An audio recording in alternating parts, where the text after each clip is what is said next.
আসসালামু আলাইকুম।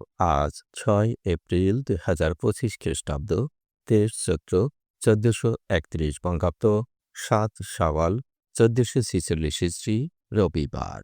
সংবাদ পাঠ করছি মনির হোসেন কামাল। প্রথমেই শুনবেন সংবাদ শিরোনাম।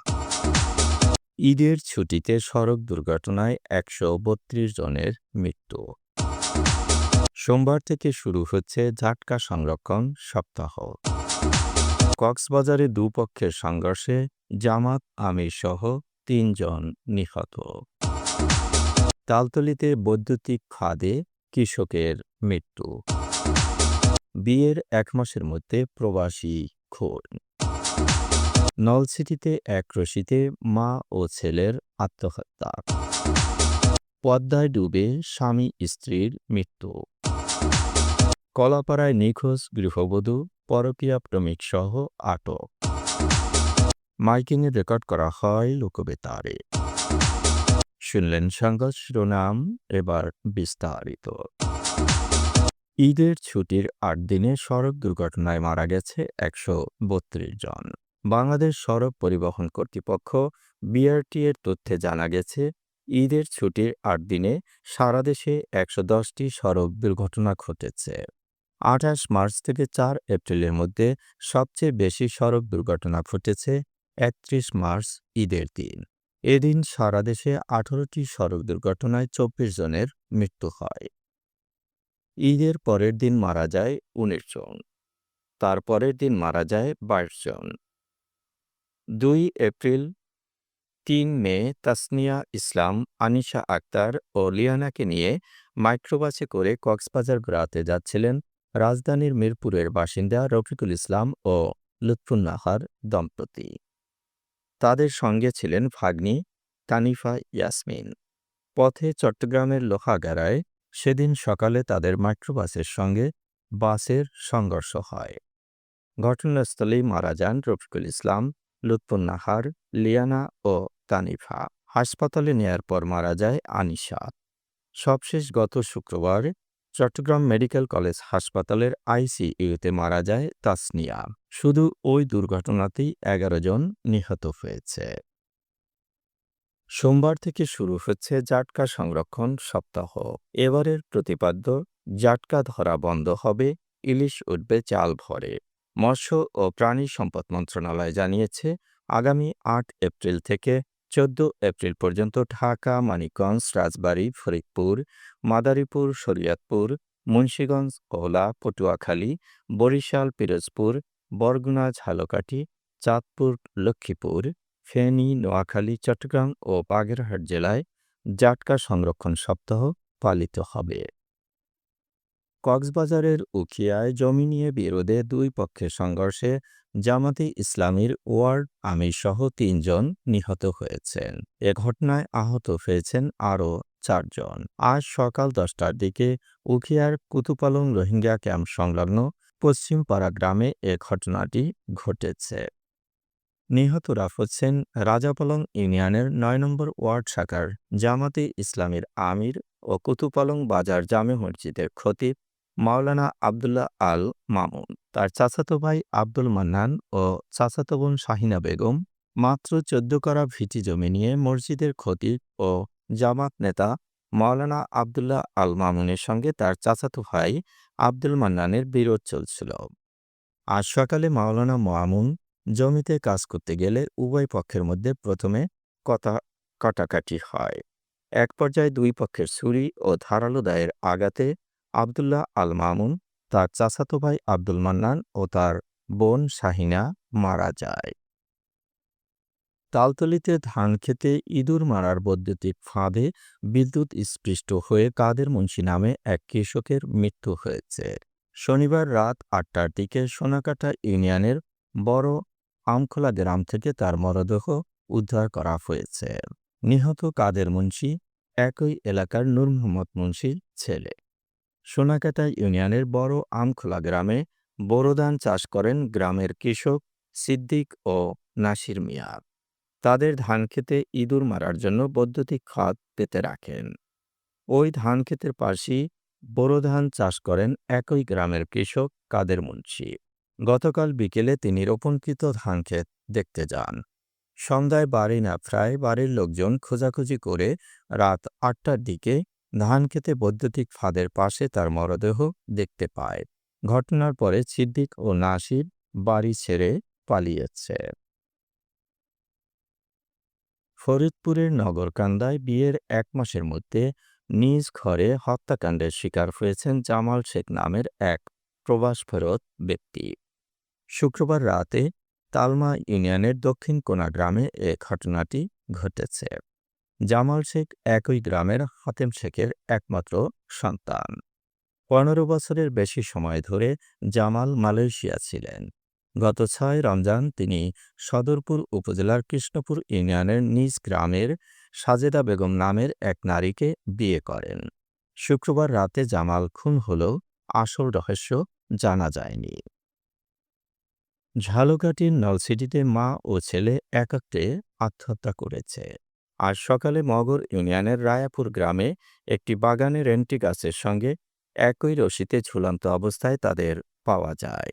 মা রুবি বেগম ও তার ছেলে আসাদ ওই গ্রামের আবু হানিফ মাঝির স্ত্রী ও ছেলে। তারা খুলনায় বসবাস করতেন।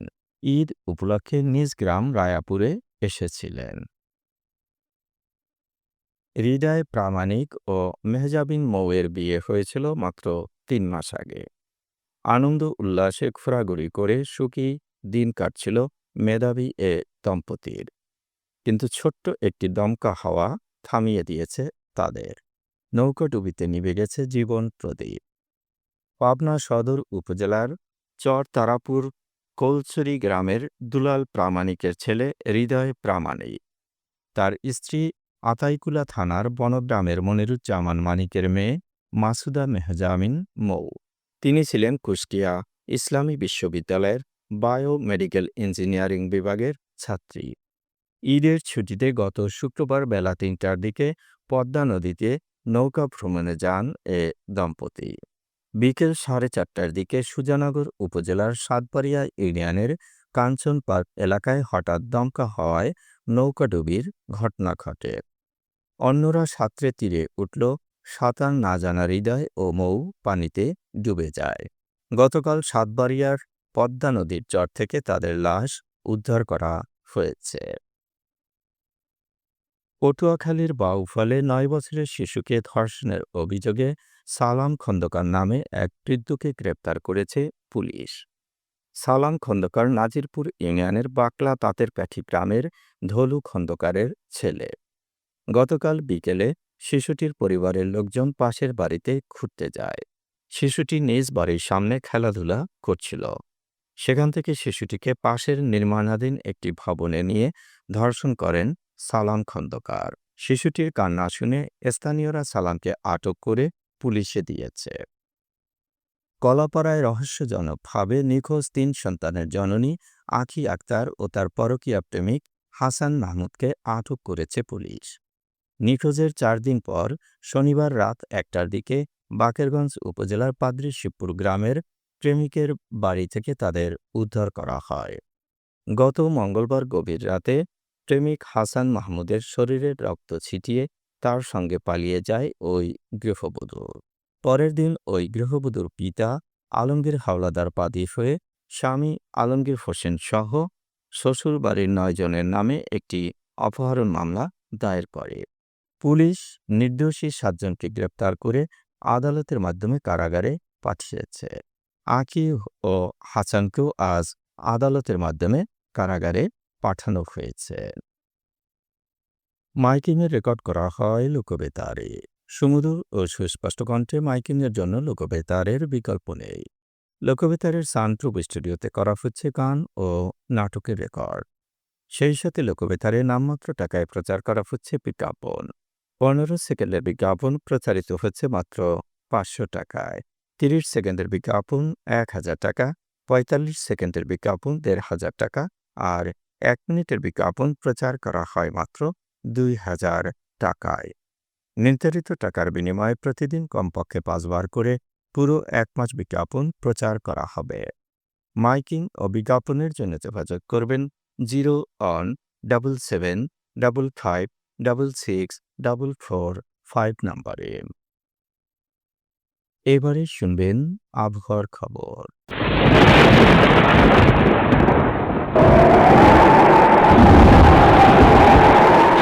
পশ্চিমা লঘুচাপের বর্ধিতাংশ পশ্চিমবঙ্গ এবং তার আশপাশের এলাকায় অবস্থান করছে। মৌসুমের স্বাভাবিক লঘুচাপ দক্ষিণ বঙ্গোপসাগরে অবস্থান করছে। সারা দেশে দিন ও রাতের তাপমাত্রা একরকমই থাকতে পারে।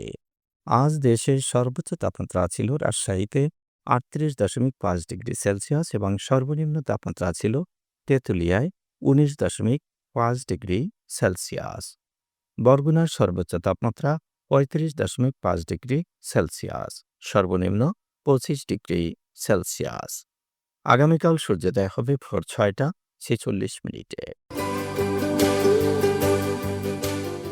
সংবাদ শেষ করার আগে শিরোনামগুলো আবার পড়ছি। ঈদের ছুটিতে সড়ক দুর্ঘটনায় ১৩২ জনের মৃত্যু। সোমবার থেকে শুরু হচ্ছে ঝাটকা সংরক্ষণ সপ্তাহ। কক্সবাজারে দুপক্ষের সংঘর্ষে জামাত আমিরসহ ৩ জন নিহত। তালতলীতে বৈদ্যুতিক খাদে কৃষকের মৃত্যু। বিয়ের ১ মাসের মধ্যে প্রবাসী খুন। নলছিটিতে এক রশিতে মা ও ছেলের আত্মহত্যা। পদ্মায় ডুবে স্বামী স্ত্রীর মৃত্যু। কলাপাড়ায় নিখোঁজ গৃহবধূ, পরকীয়া প্রেমিকসহ আটক। মাইকিংয়ে রেকর্ড করা হয় লোকবেতারে। শুনলেন সংবাদ শিরোনাম, এবার বিস্তারিত। সংবাদ শেষ করার আগে জানিয়ে দিচ্ছি লোকবেতারের সংবাদ জানানোর মোবাইল নাম্বার। আপনার এলাকার গুরুত্বপূর্ণ সংবাদ জানাতে ফোন করুন 0177556644 নম্বরে।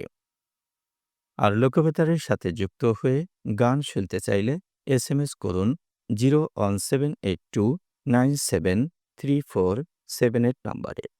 মোবাইল করবেন 01959438545 নম্বরে।